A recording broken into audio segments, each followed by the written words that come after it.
Ça fait extrêmement longtemps que les gestes verriers sont présents dans l'humanité et depuis des millénaires, en fait, dans son quotidien, le verre accompagne l'être humain. La France, elle, a un véritable tissu artisanal et industriel autour des gestes verriers.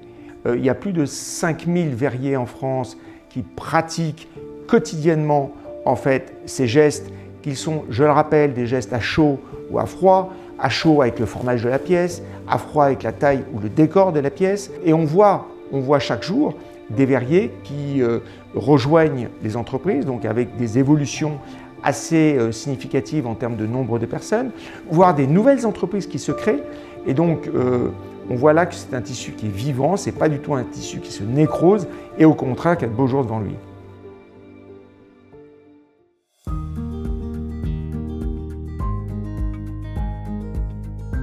Je ne sais pas s'il y a des choses dans ma vie qui me procurent des sensations aussi intenses que le fait de souffler du verre. C'est complètement fou, mais ça, je pense que c'est aussi quelque chose qui lie les souffleurs entre eux.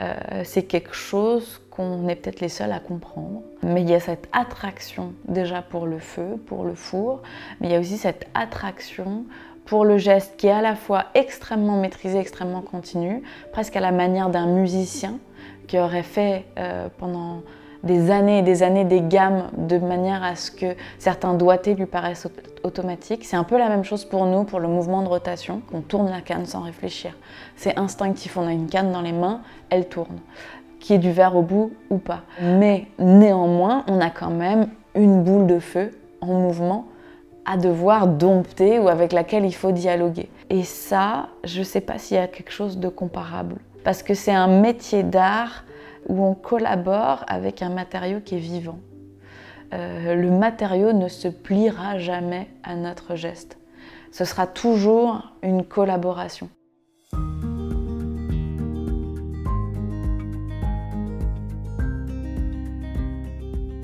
Avant tout, ce que je trouve extrêmement beau, c'est à l'image d'une partition de musique, c'est une cadence. Il y a un rythme, il y a des mouvements de danse qui se passent, ça tourne, ça virevolte et c'est quelque chose d'extrêmement beau à regarder et je pense que c'est ce qui me stimule beaucoup, de les voir travailler et de les voir créer la vie comme ça. C'est ce qui m'anime en tout cas dans cet atelier, le savoir des mains.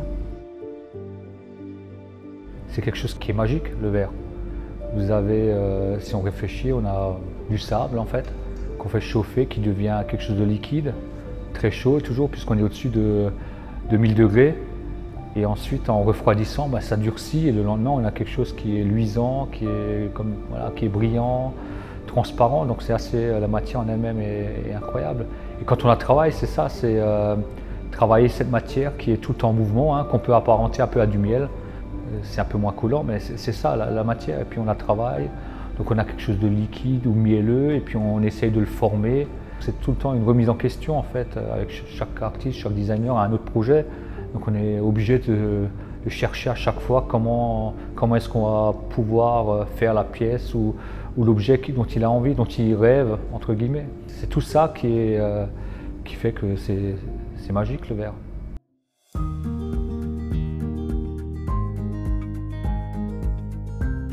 Cette matière est tellement parlante, il y a plein de choses à dire avec. C'est vrai que c'est un apprentissage très technique, donc ce côté-là a été assez difficile et on n'a pas fini d'apprendre en fait.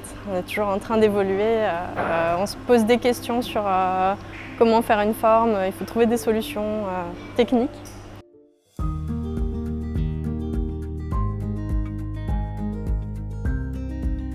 J'ai 48 ans, je travaille le verre depuis l'âge de 15 ans. Heureusement que j'ai cette maîtrise-là. Cette maîtrise, elle arrive avec le temps et même les élèves, des fois, je leur dis, il faut arrêter de vous frustrer. Là, vous allez faire des pièces qui ne sont pas belles, vous allez avancer.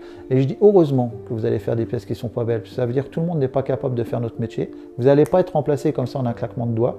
Et qu'on n'arrive pas là par hasard et on ne sort pas des pièces magnifiques au bout de quelques années par hasard non plus. C'est qu'il y a un réel travail derrière. Et le travail, c'est la répétition des gestes.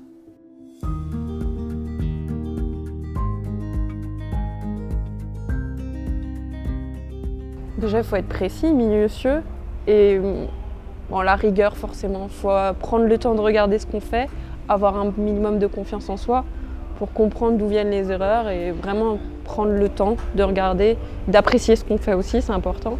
Même sobre, le verre, il n'y a pas à dire. On regarde le cristal sous de la lumière, même pas taillé, il y a des reflets. Certains gobelets sont même d'ailleurs absolument pas taillés, mais c'est une autre forme de valorisation et c'est toujours un plaisir à faire, vraiment. Donc la pression au début un peu, quand on est nouveau dans le métier et qu'on découvre, oui. Et puis après, à force, bon, on s'habitue, mais après on s'habitue jamais à ce qu'on tient entre les mains. C'est toujours aussi beau à travailler.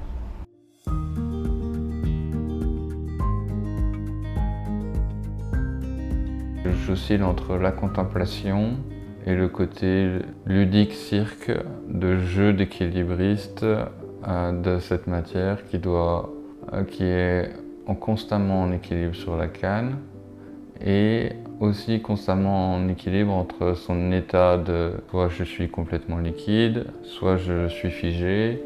Et donc on a plein de jeux d'équilibre comme ça entre la gravité, la force centrifuge, la température et une certaine intensité dans le moment présent.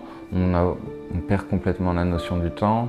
Le geste le plus émouvant, disons voir, c'est de prendre la masse de verre dont on a besoin pour faire la pièce. On rentre la canne dans la matière et on sort une boule qui va s'extraire de ce bain de verre en fusion. Et ce moment-là est extrêmement magique.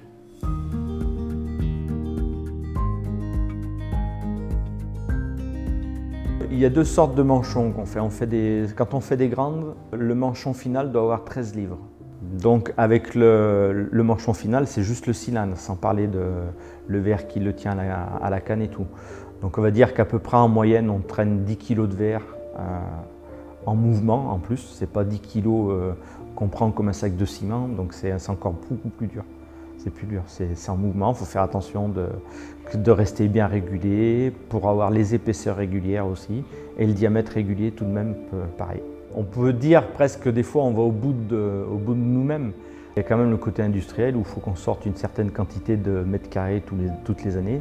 Mais il y a quand même le petit côté artistique parce qu'il n'y a jamais une feuille qui est pareille.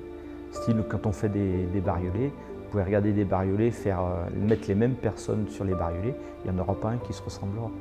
Donc il y a quand même ce petit côté artistique. C'est une valeur enrichissante, savoir déjà qu'on perdure un métier qui a plus de 2000 ans d'existence, savoir qu'il peut être encore projeté dans l'avenir, faire un travail qui n'est pas pour nous, mais qui va être pour les générations futures. Savoir que d'ici là, si je ne suis plus ici, je saurais que mes verres sont encore dans les plus beaux monuments du patrimoine français et étranger. C'est valorisant.